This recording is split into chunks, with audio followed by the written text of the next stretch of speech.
Hello बच्चों, JEE main 2024 का question है 9 अप्रैल फर्स्ट शिफ्ट का। इलेक्ट्रिक करंट का क्वेश्चन है ये। The current flowing through 1 ohm resistor is n/10 ampere. ठीक है, इससे 1 ओम से n/10 एम्पियर है, तो वैल्यू ऑफ n पूछ रहा है, मतलब इससे करंट दिया हुआ n/10 और उसी में n का वैल्यू पूछ रहा है। इसको नोडल मेथड से सॉल्व कीजिए। नोडल मेथड से बहुत ईजिली सॉल्व होगा ये। यहाँ पर इसको पोटेंशियल को V1 मान लीजिए, इस पोटेंशियल को आप V2 मान लीजिए, इस जंक्शन को। ठीक है, तो अब पहले एक बार करंट ना आप इधर से एज्यूम कीजिए कि करंट इधर गया और इधर गया, है ना। तो अगर एक बार करंट इधर जा रहा है, मतलब सिर्फ क्या मान रहे हैं हम लोग, आउट गोइंग मान रहे हैं, इनकमिंग तो जीरो मान रहे हैं। तो अगर हम एट जंक्शन ए देखें, तो एट जंक्शन सी देखें, तो एट जंक्शन सी वाले जंक्शन पे, ठीक है, तो हम लोग क्या लिखेंगे, देखिए कि करंट अगर इधर जा रहा है तो V1, ठीक है, और यहाँ पर भी पोटेंशियल डिफाइन करना पड़ेगा। पहले रुकिए, आप यहाँ पर इसको जीरो मान लीजिए, इसको ग्राउंड कर दीजिए, इसको जीरो मान लीजिए। तो अगर ये जीरो हो जाएगा, मतलब ये वाला टर्मिनल क्या हो जाएगा, जीरो। तो अगर ये टर्मिनल जीरो होगा और डिफरेंस 5 चाहिए, तो इसका मतलब पूरा 5 कहाँ होगा, पॉजिटिव पे होगा। तो अगर ये जीरो, तो इसको 5 वोल्ट आपको एज्यूम करना पड़ेगा। ठीक है, वैसे आप कर सकते हैं, कोई दिक्कत नहीं होता है बच्चों, क्योंकि आप नेगेटिव वाले को जीरो मानेंगे ना, तो पॉजिटिव वाला ऑटोमेटिकली 5 होगा, तभी जाकर डिफरेंस इन दोनों का 5 आएगा। ठीक, तो अब हम लोग क्या करें, यहाँ पर देखिए कि अगर हम करंट इधर देख रहे हैं, करंट का फ्लो, तो हम क्या लिखेंगे, हाई माइनस लो। ठीक है, तो पोटेंशियल डिफरेंस, क्योंकि करंट इज इक्वल टू होता है ना change in potential upon resistance, तो आप लिखेंगे कि हाई माइनस लो मतलब V1 माइनस 5 डिवाइडेड बाई उस वायर में कितना रेजिस्टेंस है, तो इस वायर में 2 है, तो आप लिखेंगे यहाँ पर 2 ओम।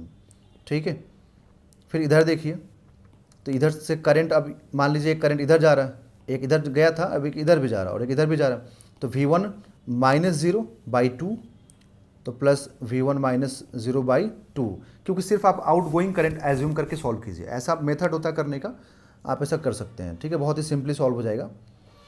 अब एक करंट आप इधर मान लीजिए कि इधर गया है, तो आप क्या लिखेंगे, V1, ठीक है, और इधर चलिए तो V1, और यहाँ से लो से आप हाई पे जा रहे हैं तो प्लस हो जाएगा, तो V1 प्लस 10 माइनस V2, क्योंकि करंट हमेशा हाई से लो पे जाता है, तो ये हाई ये लो, बीच में जो टर्मिनल आया है वो पहले नेगेटिव बाद में पॉजिटिव, मतलब करंट को सपोर्ट कर रहा है।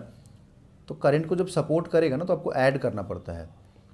तो V1 plus 10 minus V2 divided by resistance कितना है इसमें, 1 है, इक्वल टू 0, क्योंकि सिर्फ आउट गोइंग है, इनकमिंग कुछ है ही नहीं यहाँ पर।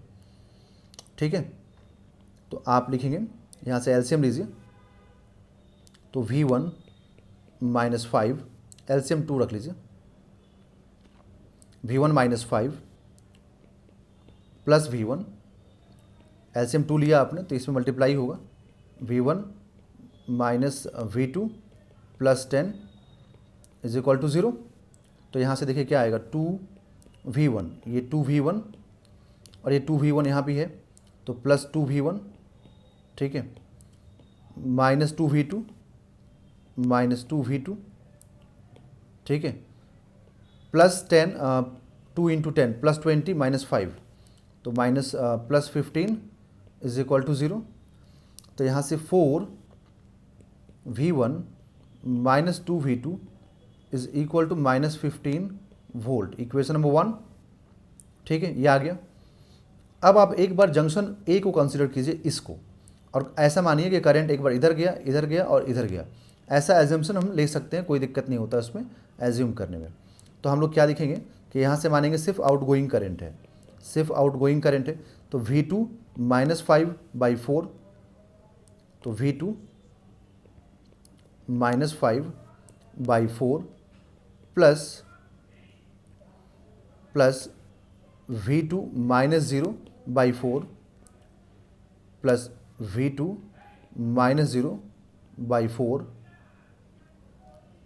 पर जब इधर जाएंगे हम लोग तो V2, ठीक है, माइनस V1, और ये क्या हो जाएगा देखिए, तो हम हाई से लो पे जा रहे हैं, क्योंकि जब इधर मूव करेंगे ना, तो पहले हाई टर्मिनल फिर लो टर्मिनल, तो माइनस लिखना पड़ेगा। तो V2 minus 10 minus V1 divided by 1, क्योंकि रेजिस्टेंस 1 है, सिर्फ आउट गोइंग करेंट, इनकमिंग 0 है। अब यहाँ पर एलसीएम क्या होगा, 4 होगा, तो आप एलसीएम 4 लीजिए। ओके, तो V2 minus 5 plus V2 plus 4 into V2 minus 10 minus V1 is equal to 0। ठीक है, तो ये 2V2 हो गया, माइनस 5 हो गया, प्लस 4V2 हो गया, ठीक है, -40 हो गया, -4v1 इज इक्वल टू 0। तो यहाँ से हम लोग क्या लिखें, तो 6v2 -4v1, और यहाँ पर हो जाएगा ये -40 -5 प्लस -45, तो इधर जाके +45 हो जाएगा। Equation number 2। अब 1 और 2 दोनों को पर एक जगह लिख देते हैं, उसके बाद देखते हैं। तो 1 जो इक्वेशन है ना वो है 4v1 -2v2 is equal to -15 है, ठीक है। तो अब अगर मैं इस इक्वेशन 1 में, ये तो इक्वेशन नंबर 1 है, तो अगर मैं इक्वेशन 1 में 3 से मल्टीप्लाई करूं, तो 3 से मल्टीप्लाई करते क्या हो जाएगा, -6v2 हो जाएगा ना, जो इससे कैंसिल हो सकता है ऐड करने पे, ठीक है। प्लस इक्वेशन नंबर 2 कर दूं, तो देखिए यहाँ से क्या आएगा, 6v2 -4v1 is equal to 45, फिर इसमें 12v1 हो जाएगा, मल्टीप्लाई करते 3 से, 6v2 इज इक्वल टू -45, ठीक है, -45, ठीक है। तो अब यहाँ पे दोनों को ऐड करें अगर हम लोग, तो इससे ये कैंसिल हो जाएगा, ठीक है। ये हो जाएगा 8v1 इज इक्वल टू 0। तो बच्चों v1 क्या मिला हम लोगों को, 0 मिला। अब अगर v1 0 हो गया तो इसको आप इक्वेशन नंबर 1 में पुट कर दीजिए, पुट v1 इन इक्वेशन 1। तो यहाँ पर 4 into 0 -2v2 is equal to -15। तो यहाँ से 2v2 इज इक्वल टू क्या आया, -15। तो v2 इज इक्वल टू क्या आएगा, 7.5 वोल्ट आया है ना, 7.5 वोल्ट, 7.5 वोल्ट आ गया, ठीक है।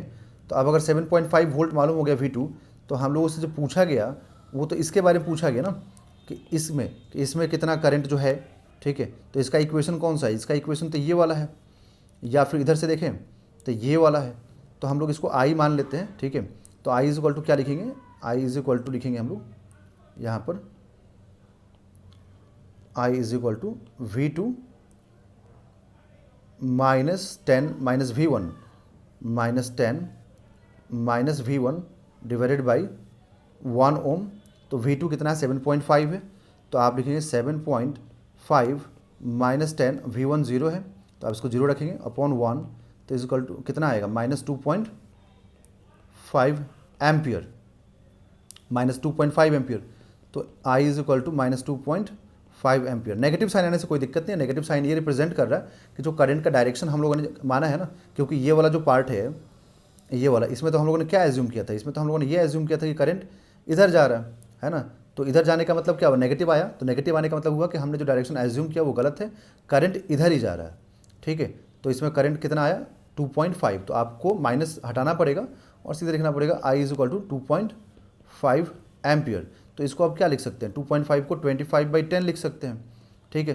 तो आफ्टर कंपैरिजन यही तो पूछा है कि अगर ये n/10 है तो n क्या होगा, तो n हो जाएगा 25, ठीक है। तो यहाँ पे हम लोग रखेंगे कि n का जो वैल्यू आया हम लोग के पास वो 25 आया, तो इसका आंसर होगा बच्चों 25।